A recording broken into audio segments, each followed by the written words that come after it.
अगर आपको लगता है एक सबमरीन एयर टाइट लोहे की ट्यूब की तरह है तो आप गलत है। अगर आपको लगता है सबमरीन में ऑक्सीजन सिलेंडर्स की मदद से सांस लेने लायक ऑक्सीजन मिलती है तो भी आप गलत है। और यदि आपको लगता है कि सबमरीन आगे और पीछे दोनों तरफ से टॉर्पीडोज को फायर कर सकती है, हाँ, तब आप बिल्कुल सही है। हो जाओ तैयार, आ रहा है सबमरीन पर फुल डिटेल वीडियो मजेदार। एक सबमरीन का सबसे जरूरी भाग होता है प्रेशर हल, और ये किसान वाला हल नहीं है, बल्कि ये सिलेंडर के आकार की लंबी सी ट्यूब है जिसे दुनिया के सबसे मजबूत लोहे से बनाया जाता है। लेकिन फिर भी इसके ऊपर स्टील के फ्रेम से एक मजबूत दीवार बनाई जाती है ताकि ये हर हालत में गहरे पानी के प्रेशर को झेल सके। इस प्रेशर हल को वाटर टाइट और एयर टाइट दरवाजों की सहायता से अलग अलग हिस्सों में बांट दिया जाता है। चलिए अब आपको बताते हैं किस दरवाजे के पीछे क्या छुपाया गया है सबमरीन में। सबमरीन के बीचों बीच पड़ने वाले कंपार्टमेंट में कंट्रोल रूम बनाया गया है। सबमरीन को यहीं से कंट्रोल किया जाता है। अगर आपको गहराई में जाना है या ऊपर आना है या किसी पर टॉर्पीडो फायर करना है, सारे कंट्रोल यहीं पर मिलेंगे। कंट्रोल रूम के नीचे बनाया गया है पंप रूम को। पंप रूम में रखा जाता है छोटे मोटे इक्विपमेंट्स को जो कि सबमरीन की फंक्शनिंग के लिए जरूरी है, और साथ के साथ इसमें रखा जाता है खाने पीने का सामान। अब पानी के अंदर खाने पीने का जुगाड़ तो जरूरी है। कंट्रोल रूम के जस्ट ऊपर बनाया जाता है कॉनिंग टावर को, जहाँ पर पेरिस्कोप की मदद से इधर उधर की जासूसी और संपर्क साधने के लिए रेडियो सिस्टम इंस्टॉल किए जाते हैं। देसी भाषा में कहूँ तो चारों तरफ जाने के लिए यहीं से इसको दिशा निर्देश दिए जाएंगे। अब जो आप देख रहे हैं इनको बोलते हैं बैटरी।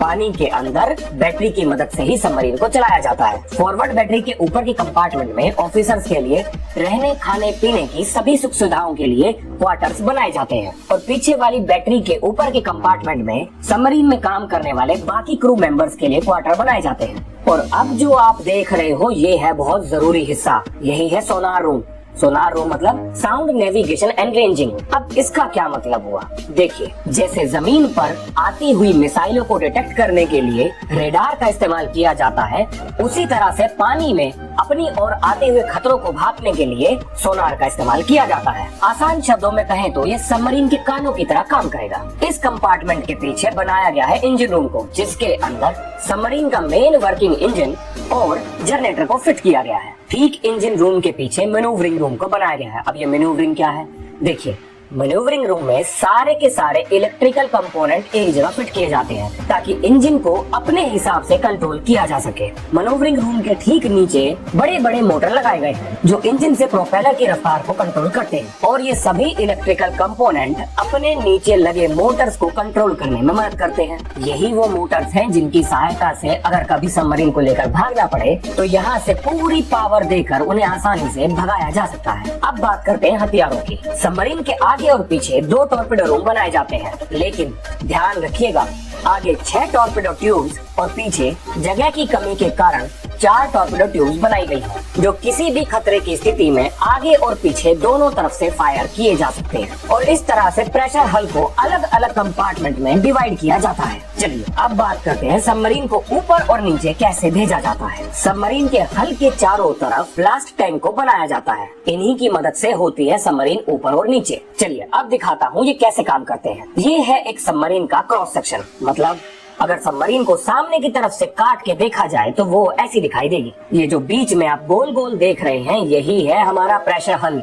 पानी में नीचे जाने के लिए नीचे दिए गए वॉल्व्स को खोल दिया जाएगा, जिससे पानी सबमरीन में एंटर करना शुरू कर देगा। और इसके लिए जरूरी है कि इस टैंक में मौजूद हवा को बाहर निकलने का रास्ता दिया जाए, तो उस काम के लिए ऊपर लगे वॉल्व्स को भी खोल दिया जाएगा, जिससे हवा बाहर निकल जाएगी और पानी भर जाएगा। अब क्योंकि पानी भर चुका है तो सबमरीन जाएगी नीचे। अब बात करते हैं कि ये सबमरीन नीचे तो भेज दी पर ऊपर भी तो आना है, तो देखते हैं कैसे आएगी। अब इस काम के लिए प्रेशर हल के अंदर फिट किए गए पंप रूम में से बहुत ज्यादा हाई प्रेशर की हवा को ब्लास्ट टैंक के अंदर भेजा जाएगा, जो कि सारे पानी को बाहर फेंक कर सबमरीन का वजन हल्का कर देगी, जिससे सबमरीन ऊपर आ जाएगी। मान लेते हैं सबमरीन को बहुत तेजी से नीचे जाना है, तो फॉरवर्ड ट्रिम टैंक में पानी भर के सबमरीन का एंगल नीचे की तरफ किया जाता है, जिससे सबमरीन बहुत तेजी से नीचे की तरफ चली जाती है। चलो अब इस सबमरीन को ऊपर लाते हैं। फॉरवर्ड ट्रिम टैंक में से पानी निकाल कर आफ्टर ट्रिम टैंक में भर दिया जाता है, जिसकी वजह से सबमरीन की नाक ऊपर की तरफ हो जाती है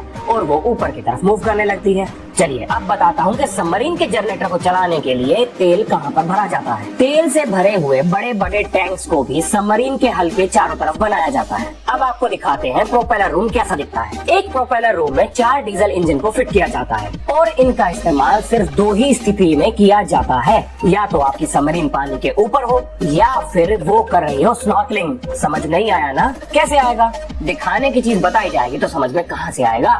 चलिए दिखाता हूँ स्नॉर्कलिंग होता क्या है। मान लेते हैं आप अपनी सबमरीन को लेकर दुश्मन के इलाके में घुस गए। अब हो रही हैं आपकी बैटरीज धीरे धीरे डिस्चार्ज, लेकिन आप सरफेस पे आके जनरेटर तो चला नहीं सकते, तो आपको पानी में रह के ही जनरेटर को चलाना पड़ेगा। और ऐसी स्थिति में आपको चाहिए हवा, तो पानी के अंदर हवा कहाँ से लाएं? इस काम के लिए सबमरीन में एक स्नॉर्कल ट्यूब को लगाया गया है, जो कि पानी में रहते हुए सबमरीन से ऊपर बढ़ती है और थोड़ी सी बाहर झाँक कर जनरेटर को काम करने के लिए जरूरी हवा की सप्लाई बना देती है। अब बात करते हैं जनरेटर से निकलने वाली एग्जॉस्ट गैसेस की। जनरेटर से निकलने वाले हर प्रकार के धुएं में से सभी हार्मफुल कणों को निकाल दिया जाता है और फिर उस गैस को बाहर पानी में ही एक एग्जॉस्ट ट्यूब की मदद से छोड़ दिया जाता है। मान लेते हैं कि आप दुश्मन के इलाके में नहीं हो, तो टेंशन क्या है? पानी के ऊपर आओ, जनरेटर चलाओ, बैटरी चार्ज करो, वापस चले जाओ और बाहर के मौसम के नजारे भी मिलेंगे। चलिए वापस चलते हैं अपने इंजन रूम पर। जब सबमरीन पानी के ऊपर होती है तो जनरेटर बैटरी चार्ज करने के साथ साथ प्रोपेलर मोटर को भी चलाते हैं, लेकिन एक बार पानी में अंदर जाने के बाद ये सारा काम बैटरी के द्वारा ही किया जाता है। चलिए अब सबमरीन में बैठे हुए क्रू मेंबर्स और ऑफिसर्स के लिए ऑक्सीजन की सप्लाई का जुगाड़ करते हैं। ये है सबमरीन का मेन इंडक्शन वाल्व, इसे आप कह सकते हैं सबमरीन के फेफड़े। यही सप्लाई करेगा पूरी सबमरीन को ऑक्सीजन। सबमरीन के सरफेस पे होने पर यहीं से अलग अलग लाइंस निकलकर पूरी सबमरीन को ऑक्सीजन देती है और इंजन रूम से निकलने वाला एग्जॉस्ट का धुआं मफलर से होते हुए हवा में छोड़ दिया जाता है। ये हो गया पानी के ऊपर होने पर, और जब पानी के नीचे होती है तो स्नॉर्कल सिस्टम का इस्तेमाल करके हम ये सारे काम करा सकते हैं। एक और चीज, समुद्र में ऊंची नीची लहरें उड़ती ही रहती हैं, तो स्नॉर्कल सिस्टम में पानी भी जाता है। इस काम के लिए अलग से एक सिस्टम को फिट किया जाता है जो हवा के साथ आने वाले पानी को फिल्टर करके साफ ताजी हवा को सबमरीन में भेज देता है। चलिए अब सबमरीन को हमने डुबा भी लिया, उठा भी लिया और रहने खाने पीने सोने का सारा जुगाड़ भी कर लिया, तो हो गई आपकी सबमरीन की वर्किंग कंप्लीट। इस वीडियो में बस इतना ही। अगर अब आपका कोई सवाल है या मेरे लिए कोई सुझाव है तो उसे कमेंट सेक्शन में जरूर लिखें। मिलते हैं नेक्स्ट वीडियो में, तब तक के लिए जय हिंद, जय भारत।